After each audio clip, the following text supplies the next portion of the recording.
आज हम लोग लुसेंट सामान्य विज्ञान के फिजिक्स का 100 ऑब्जेक्टिव क्वेश्चन देखेंगे। इसमें पहला है कार्य का मात्रक है, तो इसका आंसर हो जाएगा जूल। प्रकाश वर्ष इकाई है दूरी का। एम्पियर मात्रक है विद्युत धारा का। निम्नलिखित में से समय का मात्रक नहीं है, तो प्रकाश वर्ष।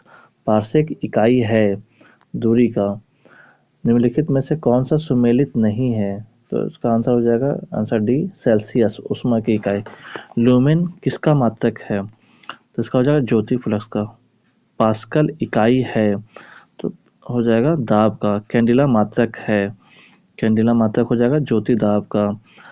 यंग प्रास्थता गुणांक का एसआई मात्रक है, तो इसका हो जाएगा न्यूटन पर मीटर स्क्वायर। निम्नलिखित युगों में से किन भौतिक राशियों का समान विमीय सूत्र नहीं है, तो इसका हो जाएगा बल एवं दाब। अदिश राशि है तो ऊर्जा। निम्नलिखित में से सदिश राशि है तो वेग।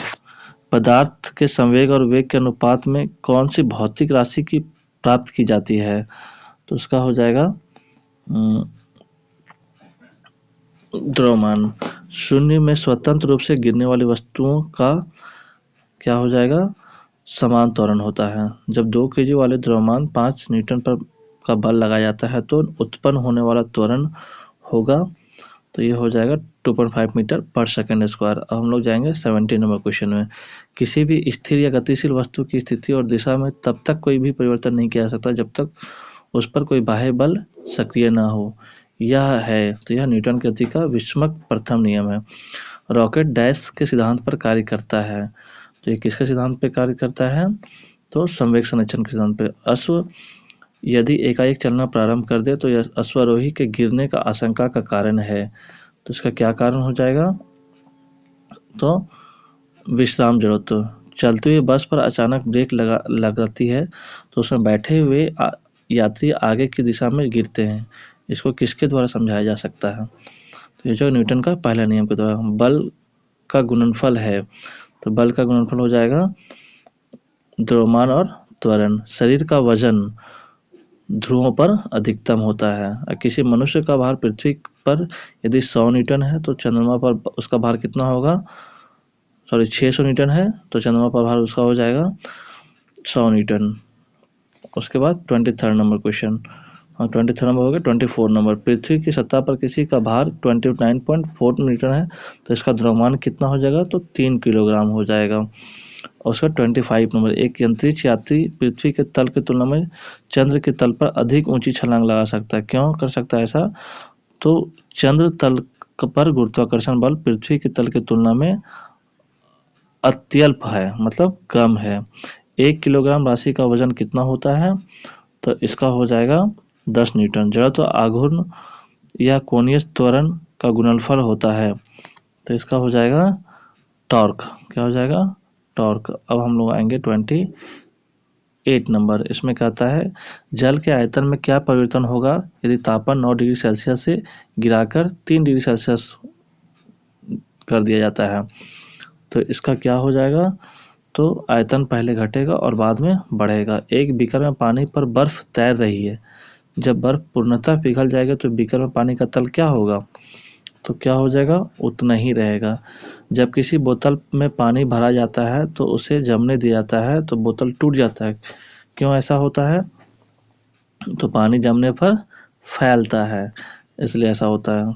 31 नंबर, सड़क पर चलने की अपेक्षा बर्फ पर चलना कठिन है। क्यों ऐसा होता है, तो क्योंकि बर्फ में सड़क की अपेक्षा घर्षण कम होता है।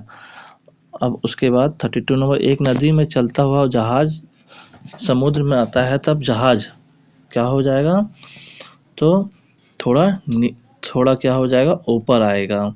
लोहे के कीलो पारे में क्यों तैरती है जबकि पानी में डूब जाती है, ऐसा क्यों होता है, क्योंकि लोहे का घनत्व पानी में अधिक तथा पारे में से कम होता है। पानी का घनत्व अधिकतम किस में होता है, तो ये हो जाएगा 4 डिग्री सेल्सियस पर। वस्तु की मात्रा बदलने पर अपरिवर्तित रहेगा, तो क्या अपरिवर्तित रहेगा, घनत्व।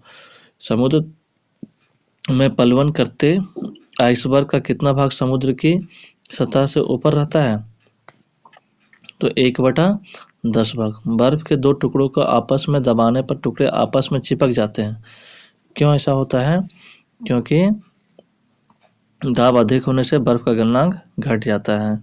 हवाई जहाज से यात्रा करते समय पेन से स्याही निकलने लगता है, ऐसा क्यों होता है? वायु दाब की कमी के कारण से। अब हम लोग आएंगे 39 नंबर। ऊंचाई की जगहों पर पानी 100 डिग्री सेल्सियस के नीचे के तापमान पर क्यों उबलता है? तो ऐसा क्यों होता है? तो क्योंकि वायुमंडलीय दाब कम हो जाता है, अतः उबलने के बिंदु नीचे आ जाता है।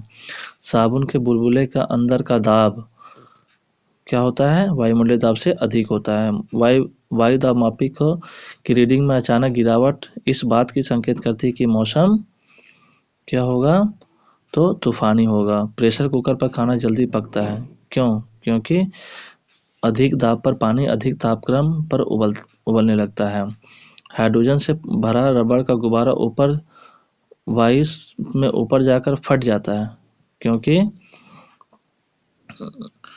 क्योंकि वायुदाब घट जाता है। सूर्य में निरंतर ऊर्जा का सृजन किस कारण होता रहता है?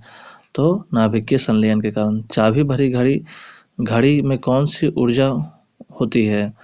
तो ये स्थितिज ऊर्जा। जब हम रबड़ के गद्दे वाले सीट पर बैठते हैं या गद्दे पर लेटते हैं तो उसका आकार परिवर्तित हो जाता है।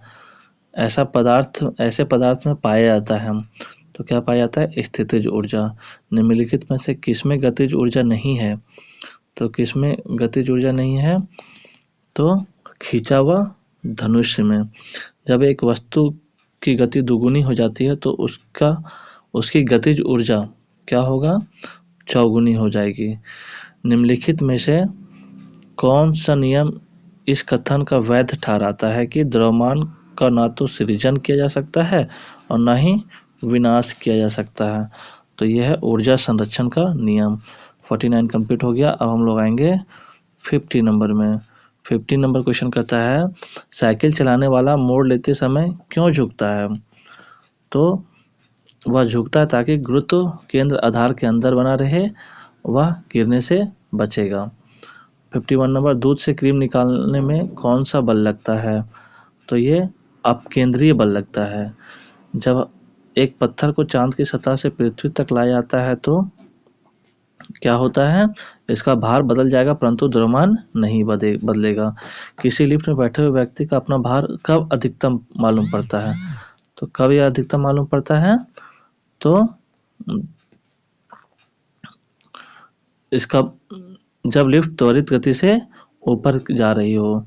54 नंबर, एक लिफ्ट में किसी व्यक्ति का प्रत्यक्ष भार वास्तविक भार से कम होता है जब लिफ्ट जा रही हो। कहाँ जा रही हो? जब ये त्वरण के साथ नीचे जा रही हो। अब पृथ्वी के गुरुत्वाकर्षण का कितना भाग चंद्रमा के गुरुत्वाकर्षण से के सबसे नजदीक है? तो ये है 1/6 भाग। और फिर लोलल की कालावधि यानी टाइम पीरियड, ये क्या होता है? तो लंबाई के ऊपर पर निर्भर करता है। लोलक घड़ियां गर्मियों में क्यों सुस्त हो जाती हैं? तो ऐसा क्यों होता है? क्योंकि लोलक की लंबाई बढ़ जाती है, जिससे इकाई दोलन में लगा हुआ समय बढ़ जाता है। 58 नंबर कहता है, किसी सरल लोलक की लंबाई 4% बढ़ा दी जाए तो उसका आवर्तकाल क्या हो जाएगा? 2% बढ़ जाएगा। पार्श्व विकृति तथा अनुदैर्ध्य विकृति के अनुपात को कहते हैं। तो क्या कहते हैं? पवासो अनुपात। वर्षा के बूंद गोलाकार होती है, ऐसा क्यों होती है? सतही तनाव के कारण। 60 कंप्लीट हो गया। हम लोग 61 देखेंगे। कहता है, तेल दीप की बत्ती में तेल डैश के कारण ऊपर उठता है। तो ऐसा क्यों होता है? तो कोशिका क्रिया के कारण से। श्यानता की इकाई है तो पॉइज। उत्प्लावकता में से संबंधित वैज्ञानिक हैं तो कौन है? आर्किमिडीज। महान वैज्ञानिक आर्किमिडीज संबंधित थे। तो किससे संबंधित थे? ग्रीस से। ध्वनि तरंगों की प्रकृति होती है तो अनुदैर्ध्य होती है। अपने उड़ान पथ में अवरोधकों की पहचान के लिए चमगादड़ निम्नलिखित तरंगों में से कौन से एक तरंग का उपयोग करते हैं? तो इसका हो जाएगा प्रासव तरंग। प्रासव वे ध्वनियां हैं जिनकी आवृत्ति होती है। तो कितने आवृत्ति होती है? तो इसकी आवृत्ति होती है 20,000 हर्ट्ज से अधिक। ध्वनि तरंगे हैं, कैसी है? तो लंबवत। श्रव्य परिसर में ध्वनि तरंगों की आवृत्ति क्या होती है? तो 20 हर्ट्ज से 20,000 हर्ट्ज। वायु में ध्वनि का चाल 332 मीटर प्रति सेकेंड है। यदि दाब बढ़ाकर दोगुना कर दिया तो ध्वनि का चाल होगा, तो क्या हो जाएगा? तो इसका हो जाएगा 332 मीटर पर सेकेंड ही रहेगा। ध्वनि की चाल अधिकतम होती है, ध्वनि की चाल अधिकतम किस में होती है? तो इस्पात में। वायु 72 नंबर क्वेश्चन, वायु में ध्वनि का वेग है लगभग कितना हो जाएगा? तो ये हो जाएगा 332 मीटर पर सेकेंड। 73 नंबर, 100 डेसिबल का शोर स्तर निम्न में से किसके संगत होगा? तो किसके संगत हो जाएगा? किसी मशीन की दुकान में आने वाला शोरगुल के। 74, यदि सितार और बांसुरी पर एक ही स्वर बजाया जाए तो उनसे उत्पन्न ध्वनि का भेद निम्नलिखित के अंतर के कारण किया जा सकता है। तो इसका हो जाएगा केवल ध्वनि गुणता के कारण उसका भेद किया जा सकता है। अब हम लोग जाएंगे 75 नंबर क्वेश्चन में। कहता है एक जेट वायुमान 2 मैक के वेग से हवा में उड़ रहा है। जब ध्वनि का वेग 332 मीटर पर सेकेंड है तो वायुयान का चाल कितनी है? तो ये हो जाएगा 664 मीटर पर सेकेंड। 76 नंबर, डेसिबल इकाई का प्रयोग किया जाता है, तो किसमें किया जाता है? तो ध्वनि की तीव्रता के लिए। ध्वनि तरंगे किसके कारण प्रतिध्वनि उत्पन्न करते हैं? तो इसका हो जाएगा परावर्तन के कारण। सोनार अधिकांशतः प्रयोग में लाया जाता है, इसमें लाया जाता है नौ संचालकों में द्वारा, और किसी ध्वनि स्रोत की आवृत्ति में होने वाले उतार चढ़ाव को कहते हैं, क्या कहते हैं? डॉपलर प्रभाव। पास आती हुई रेलगाड़ी की सीटें की आवृत्ति या तीक्ष्णता बढ़ती जाती है, ऐसा किस परिघटना के कारण होता है? तो ऐसा होता है डॉपलर प्रभाव के कारण। 81 क्वेश्चन कहता है केल्विन मान में मानव शरीर का सामान्य ताप कितना होता है? केल्विन मान में मानव शरीर का तापमान कितना होता है? तो 310 केल्विन। कितने तापमान होने पर पाठ्यांक सेल्सियस और फ़ारेनहाइट तापमापियों में एक ही होंगे? तो इसका हो जाएगा -40 डिग्री सेल्सियस। न्यूनतम संभव ताप है, न्यूनतम संभव ताप कितना है? तो ये -273 डिग्री सेल्सियस है। किसी मनुष्य के शरीर का सामान्य तापक्रम होता है, कितना होता है? तो 98 डिग्री फ़ारेनहाइट। एक स्वस्थ मनुष्य का शरीर का तापमान होता है, कितना हो जाएगा? तो ये हो जाएगा 37 डिग्री सेल्सियस। ठंड के दिनों में लोहे के गुटके और लकड़ी के गुटकों को प्रातः काल छुए तो लोहे का गुटका ज़्यादा ठंड हो लगता है, क्यों ऐसा लगता है? तो क्योंकि लकड़ी की तुलना में लोहा ऊष्मा का अच्छा सुचालक होता है। 87 क्वेश्चन, आणविक संचलन के द्वारा ऊष्मा का संचलन क्या कहलाता है? तो ये हो जाएगा संवहन। निम्नलिखित द्रव में से कौन सा ऊष्मा का बहुत अच्छा चालक है? तो कौन हो जाएगा? पारा। समान मोटाई के कपड़े के 2 परतें उसके दोगुना मोटाई के कपड़े की एक परत से अधिक उष्ण आवरण प्रदान करती है, इसका क्या कारण है? तो इसका कारण है दोनों परतों के बीच संपुटित वायु के कारण। अब 90 नंबर क्वेश्चन कहता है ग्रीष्म काल में हमें सफ़ेद वस्त्र धारण करने की सलाह दी जाती है, ऐसा क्यों होता है? तो सफ़ेद वस्त्र ताप का कम अवशोषण करते हैं, इसके लिए। 91, न्यून तापमानों का अनुप्रयोग होता है, तो किसमें होता है? अंतरिक्ष यात्रा, चुंबकीय प्रोत्थापन एवं दूरीमिति में। 92 नंबर, तेज हवा वाली रात्रि में ओस नहीं बनती है, क्यों ऐसा होता है? तो क्योंकि वाष्पीकरण का दर तेज होती है। ठोस कपूर से कपूर वाष्प बनाने की प्रक्रिया को कहते हैं, तो यह है ऊर्ध्वपातन। मनुष्य आर्द्रता से परेशानी महसूस करता है, इसका निम्न में से उपयुक्त कारण है, तो क्या ऐसा कारण है? पसीना का आर्द्रता के कारण वाष्पित नहीं होना। किसी द्रव का उसके क्वथनांक से पूर्व उसके वाष्प में बदलने की प्रक्रिया को क्या कहते हैं? तो वाष्पीकरण। पहाड़ों पर पानी के निम्नलिखित तापमान पर उबलते हैं, तो पहाड़ों पे पानी कितने तापमान पे उबलते हैं? तो 100 डिग्री से सेल्सियस से कम पे। भाप से हाथ अधिक जलता है अपेक्षाकृत उबलते हुए जल से, क्यों ऐसा होता है? तो इसके पीछे रीजन है, भाप में गुप्त ऊष्मा होती है। ऊष्मागतिकी का प्रथम नियम किस अवधारणा की पुष्टि करता है? तो ये पुष्टि करता है ऊर्जा संरक्षण का। प्रकाश रंग किस प्रकार का तरंग है? तो ये है अनुप्रस्थ तरंग। अब है आज का लास्ट क्वेश्चन, प्रकाश विकिरण की विकृति क्या है?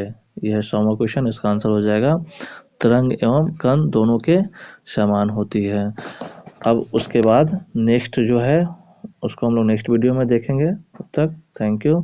अगर पसंद आया तो शेयर कीजिए, लाइक कीजिए और सब्सक्राइब कीजिए।